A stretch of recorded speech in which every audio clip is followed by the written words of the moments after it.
Muy buenas noches a todos y a todas. Su Excelencia, señor Presidente de Indonesia y su distinguida esposa, así también hombres y mujeres que integran el gobierno de Indonesia. Quiero manifestarles a todos, en nombre de mi pueblo, de mi país y de la comitiva que me acompaña en este viaje, nuestro agradecimiento por la cálida bienvenida y la hospitalidad que nos han brindado en este maravilloso país. Quiero decirle, señor Presidente, que en el día de hoy, cuando mantuvimos la reunión bilateral y luego la reunión ampliada con sus ministros, he confirmado y he superado las expectativas que tenía cuando decidí responder y hacer lugar a su invitación para visitar su patria.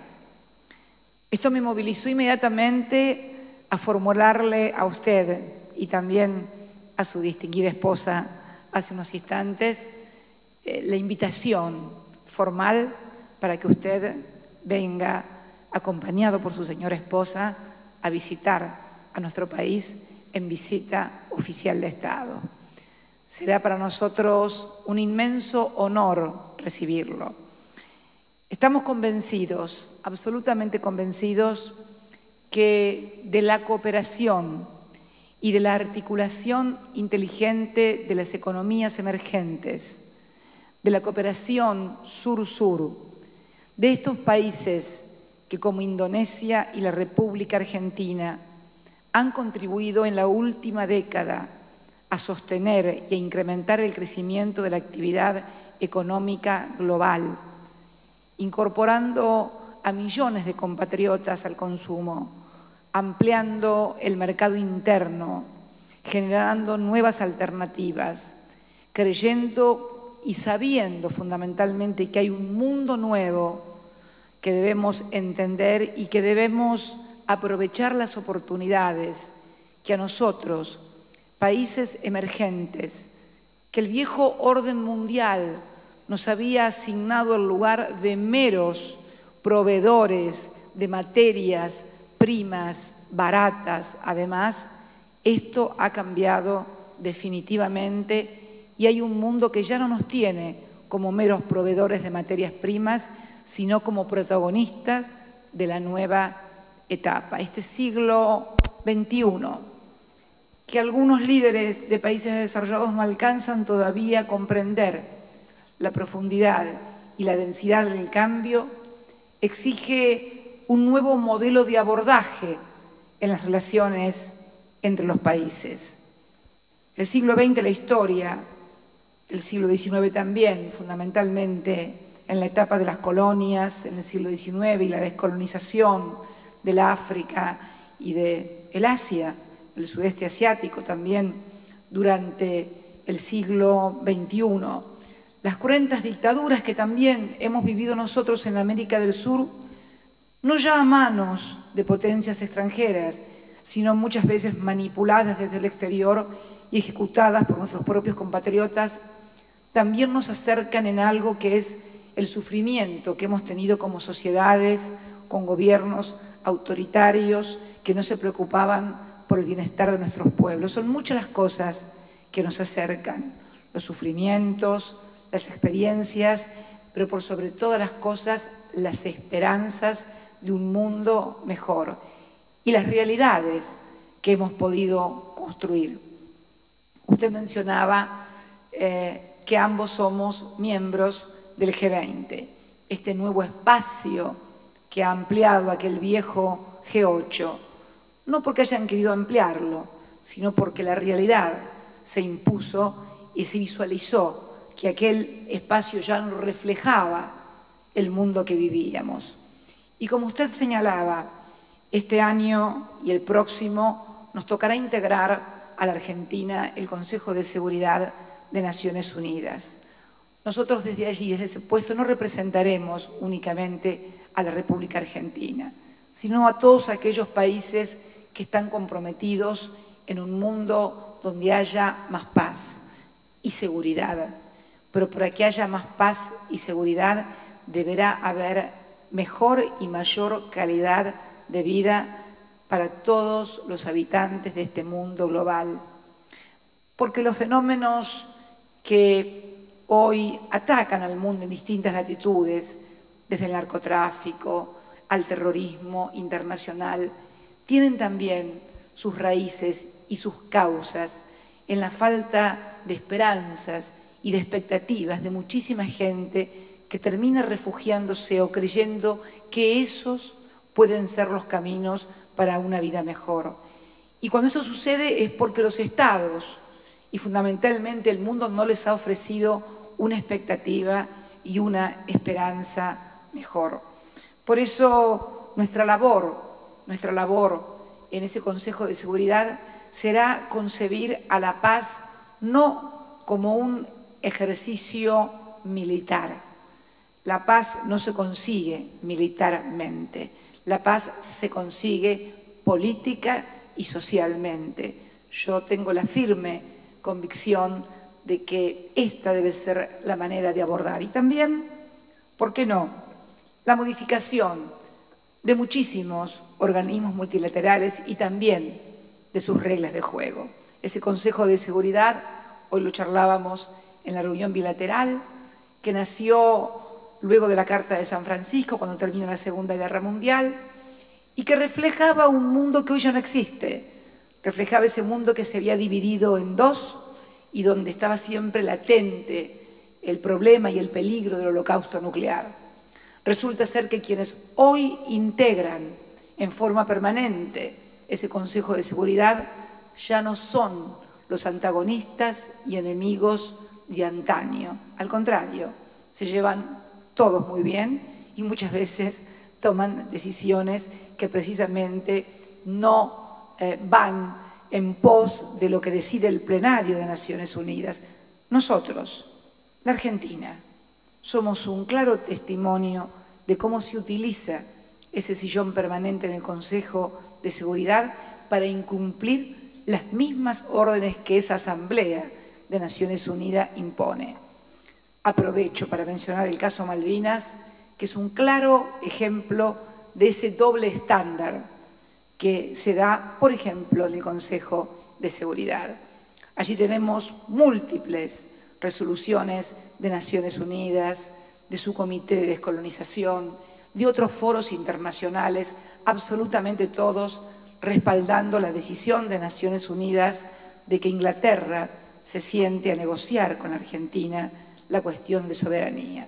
No pretendemos que se nos diga que sí, no pretendemos que se nos dé la razón, simplemente que se cumpla la norma que ha establecido Naciones Unidas.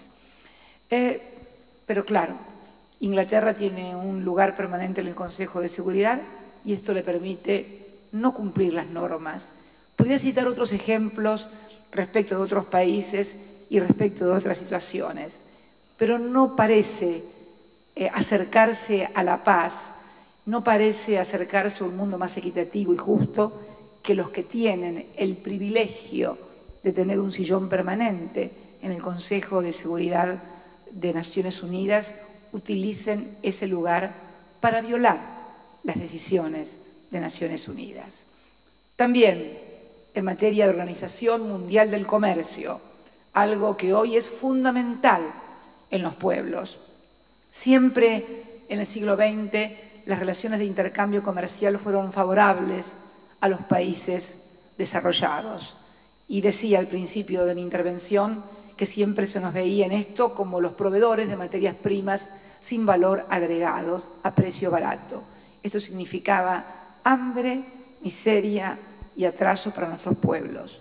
Pero fue precisamente el surgimiento de todo el sudeste asiático, conjuntamente con la India, lo que trastocaron este mapa y hay hoy una nueva realidad global, donde los productores de materias primas, los productores de alimentos, los productores de energía se han convertido en protagonistas y sus materias primas valen mucho más. No debemos dejar escapar esta oportunidad para que esas materias primas tengan valor agregado en nuestras propias tierras para lograr un mejor empleo, mejor remunerado y más calificado. Y también, en materia de Organización Mundial del Comercio, exigir reglas claras y transparentes e igualitarias para todos los países. Se nos dice a algunos de nosotros que violamos las reglas de la Organización Mundial de Comercios o porque hay subsidios, o por aquello, o por lo otro. Sin embargo, mi país, la República Argentina, productor por excelencia desde tiempos inmemoriales de productos agrícolas ganaderos, sufrió durante todo el siglo XX y sigue aún sufriendo los subsidios agrícolas que la Unión Europea parece no mirar y la Organización Mundial del Comercio ignorar. Afortunadamente, el surgimiento de nuevos actores en el Asia nos ha permitido no depender como antes dependíamos de lo que nos compraba la Unión Europea. Esto es uno de los aportes a la modificación del orden global.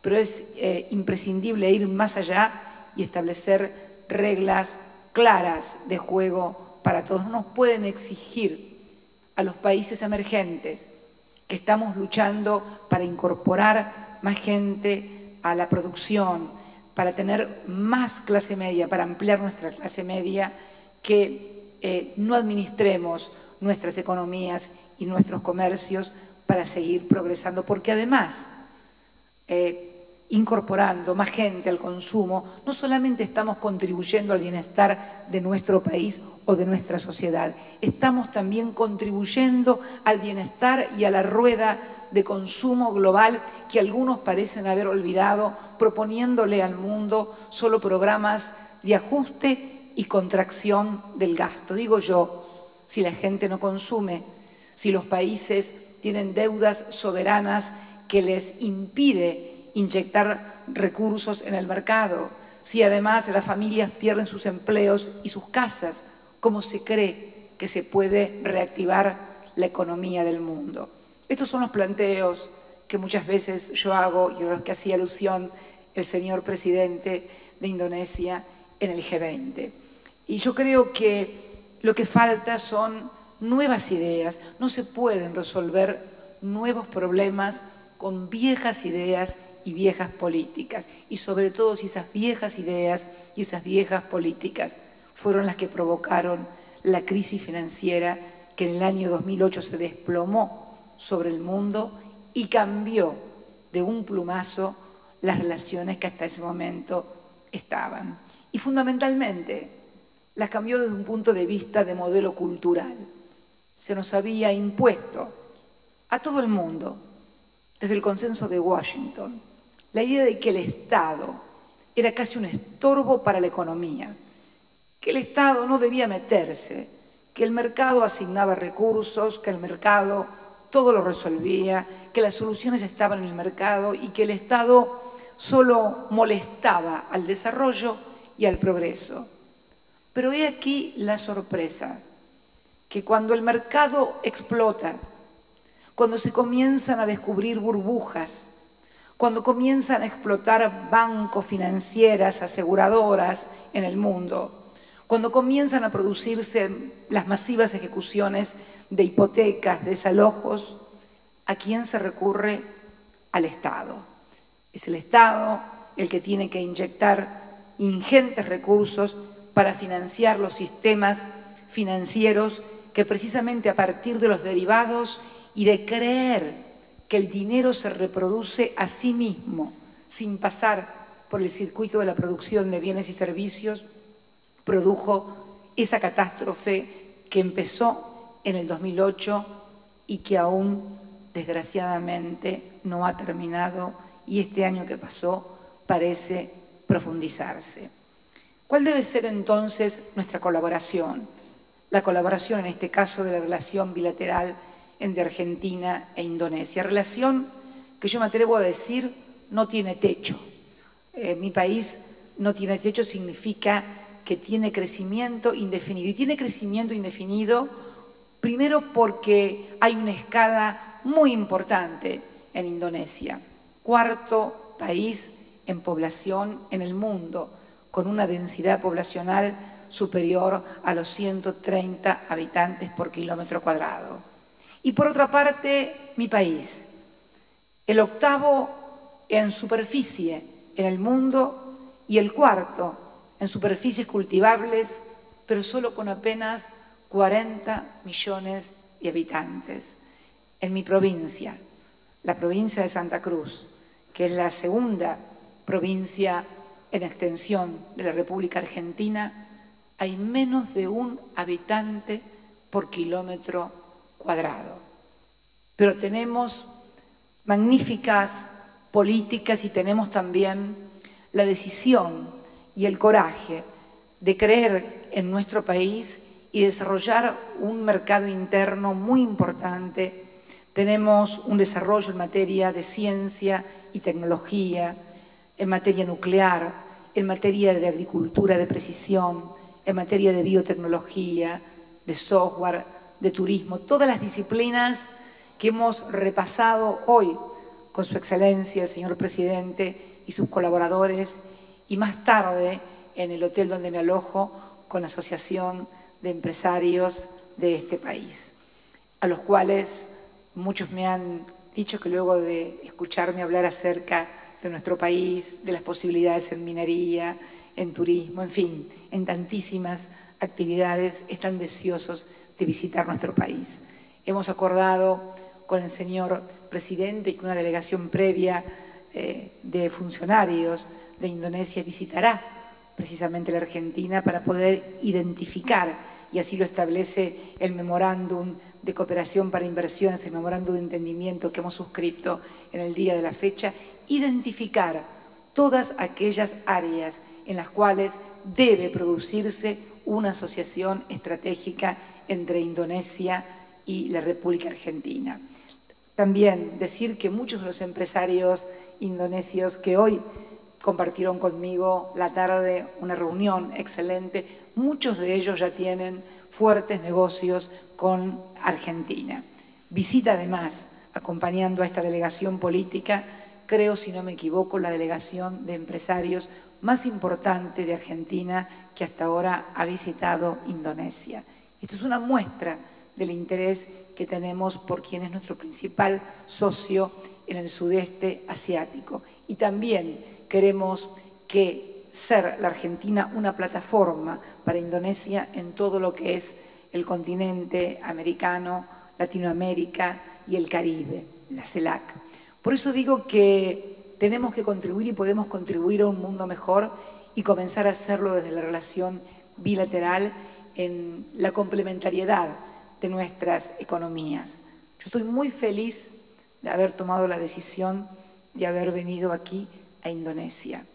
Es cierto lo que mencionaba el señor presidente, el jet lag es fatal, pero a los pocos días uno lo supera y yo creo que ya esta noche voy a poder dormir mucho mejor. Pero ¿qué es 1 o 2 horas de sueño si podemos recuperar años y años en que no nos mirábamos entre nosotros, países del sur-sur, para poder construir un mundo mejor?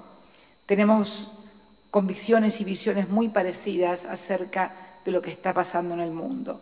Tenemos la decisión de que nuestros países no vuelvan a dar un solo paso atrás.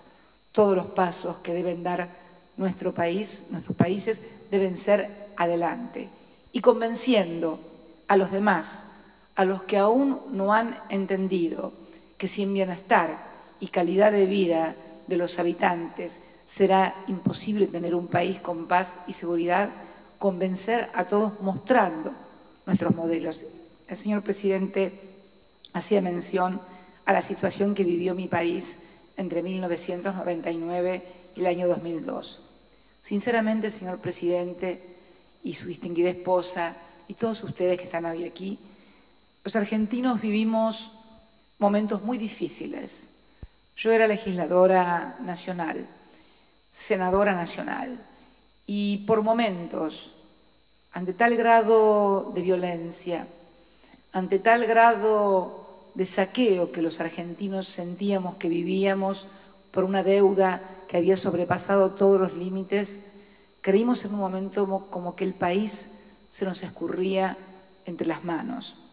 Cuando mi esposo tuvo que asumir como presidente de todos los argentinos con apenas un 22% de los votos, él siempre me decía y me contaba que el día ese que asumió, 25 de mayo del año 2003, 30 años exactos después de que cuando era muy joven, él fue militante como yo desde muy joven de nuestro partido, de nuestro movimiento, había estado en la plaza gritando también junto a otros jóvenes de su misma edad por un país mejor. Y por esas cosas de la vida, 30 años exactos después, sin imaginarlo, asumía como presidente.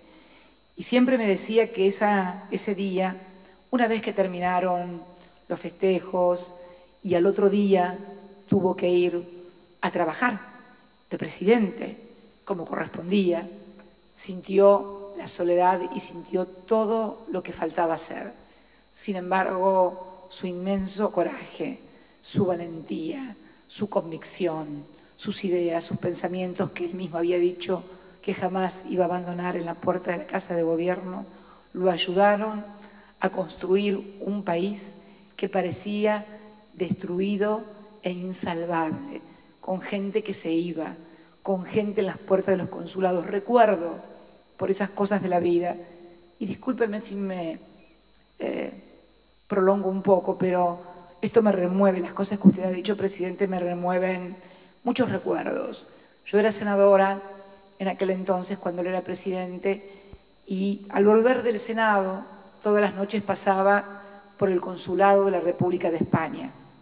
Y le aseguro, presidente, que eran cuadras, colas y colas de gente esperando tener una visa del gobierno de España para irse del país. Había gente que acampaba de noche con una sillita o una carpita, o le pagaba a alguien para que le hiciera un lugar en la cola porque se iban a España en busca de un futuro mejor que su país no le ofrecía. Las vueltas de la vida y de la historia hoy nos colocan en una posición diferente, pero no en una posición triunfalista y exitista, muy por el contrario, nada más alejado de eso, sino en una posición de comprender y de entender lo que está pasando porque primero nos pasó a nosotros. Y sin pretender convertirnos en maestros ni en dar lecciones a nadie porque no nos creemos con el derecho a dar lecciones a nadie, simplemente llevar el mensaje que estamos llevando y que usted también lleva, que es el de la necesidad de trabajar en políticas contracíclicas, en políticas públicas, en un Estado fuerte que intervenga, pero no que intervenga para entorpecer la economía, sino al contrario, para ayudar a la economía y para ayudar a asignar mejor los recursos y que haya mayores posibilidades para nuestros jóvenes, para nuestros ancianos, para nuestras familias. Nuestros jóvenes deben saber que hay un futuro mejor, si no, no se les puede pedir nada. Por eso yo digo que tenemos la obligación de construir esperanza y construir futuro, por lo que nos pasó a nosotros, para que no le pase ni a nuestros hijos ni a nuestros nietos. Por eso invito a brindar por la amistad entre nuestros pueblos, entre nuestros gobiernos, por la solidaridad, por la cooperación y por la paz en el mundo, que sea con Dios y con todos ustedes. Muchas gracias.